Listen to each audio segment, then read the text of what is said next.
kunnafoni min bɛ di nanzarakan na o bɛna yɛlɛma aw ye todunkan na a bɛna lase aw ma Seru Sila maraka faama fɛ sabula kunnafoni sɔrɔbaliya o ye kunnasiri ye. Maraka faama ka journal banbara bɛna lase aw ma ka sababu ɲuman kɛ malizoom.net ye. Maraka faama i bisimila bi kunnafoniw bɛ cogo di? Fanta dɔnkibaru labɛn bɛ fasiri jɛkulu maaw fɛ a bɛna lase ne Seyidu Sila maraka faama fɛ. Ibrahim Lam k'ale to suya kɔlɛ la fimani kale bi donya in na tarata juillet kalo tile 10 san 2018 kunnafoni bakurubaw filɛ.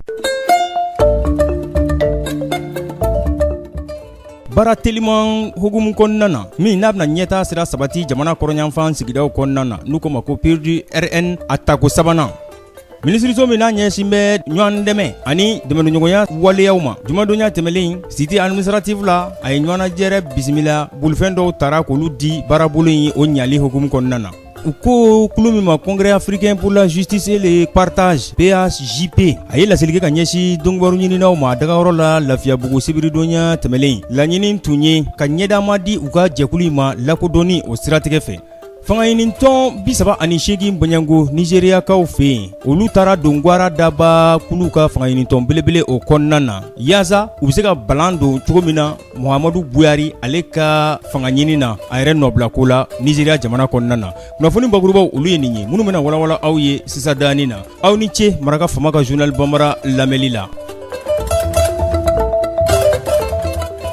An bɔra k'o de fɔ sisan dani na baarabolo min bɛ n'u k'a ma ko PURDRN atako sabanan o baarabolo waleyali siratigɛ kɔnɔna na n'a ɲɛsin bɛ jamana kɔrɔnyanfan sigidaw olu ka yiriwali ma minisiriso min n'a ɲɛsin bɛ dɛmɛdoɲɔgɔnya ani adamadenya dɛmɛdoɲɔgɔnya walew kɛli ma jumadonya tɛmɛlen cité administrative la u ye ɲɔgɔnnajɛrɛ bisimila a tun bɛ bolimafɛn dili kofɔ nin baarabolo waleyabaw ma yaasa u ka baara bɛ se ka nɔgɔya u bolo cogo min na o bɛ tali kɛ bolimafɛn 16 Banyangola bolimafɛn 4 o ye kɔfuru bɛ minnu na ye bolimafɛn 3 b'a la o ye minnu ye sentigɛ duman ye cɛncɛn kan 9 b'a la olu ye minnu ni i ka dɔn ka fɔ donyɔrɔ 2 bɛɛ a la ni bolimafɛn ninnu dili a laɲini ye préfet ani u nɔkamaw olu ka baaraw olu bɛ se ka nɔgɔya u bolo cogo min na jamana kɔrɔnyanfan sigidabaw olu kɔnɔna na.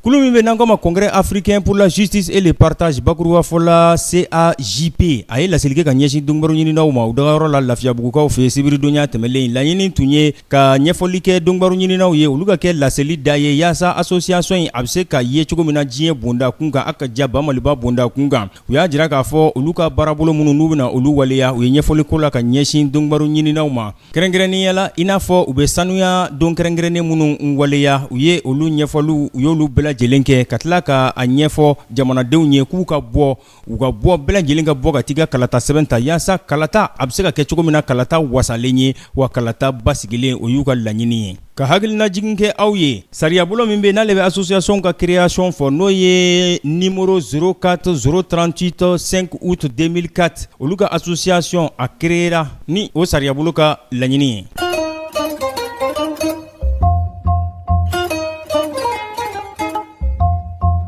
Parti politique 38 Banyango Nigériyakaw fɛ olu taara fara Gwara Daba fangaɲinitɔn belebele kan yaasa u bɛ se ka banamini kɛ cogo min na jamana ɲɛma Muhamadu Buyari ale nɔbilako la n'ale yɛrɛ kɛn bɛ ka nɔngɔnkari kɛ a yɛrɛ nɔbilako la u ka jamana ɲɛmayasigi kalata lahaliyaw la mun bilan bɛ ka février kalo san 2019 nata kɔnɔ. Hali bi Nigériyakaw fɛ yen u ka wolomasiri taabaw u ye den ta ni maa 100 ani maa 87 minnu ni siga kɛmɛ olu la k'a fɔ olu ni Boko Haram u bolo bɛ ɲɔgɔn bolo Boko Haram kɛmɛ k'u kunba yɛlɛma k'u kɛ mugujugu cila jatigɛwale kɛbaw ye u ye olu ka lahalaya u y'o dankɛnɛmaya kununko ka ɲɛfɔli kɛ o la ka ɲɛsin siga min birin bɛ olu kan ka ɲɛsin Fonds des Nations Unies ma mun ɲɛsin bɛ den tanu olu ka lahalaya ma wa a lahalaya a bɛɛ lajɛlen kɛra laselikɛ sɛbɛn de n'an ko ma communiqué. Nin bɛ dansigi bi laseliw la min labɛnna fasiri jɛkulu maaw fɛ k'a lase ne Seyidu Sila maraka faama fɛ Ibrahim Lam fimani kale to suya kɔlɛ la ni ala ma ka jɔnya jɔna sini ale fana ye don dɔ ye an na ɲɔgɔn sɔrɔ lahalaya kuraw k'olu lase aw ma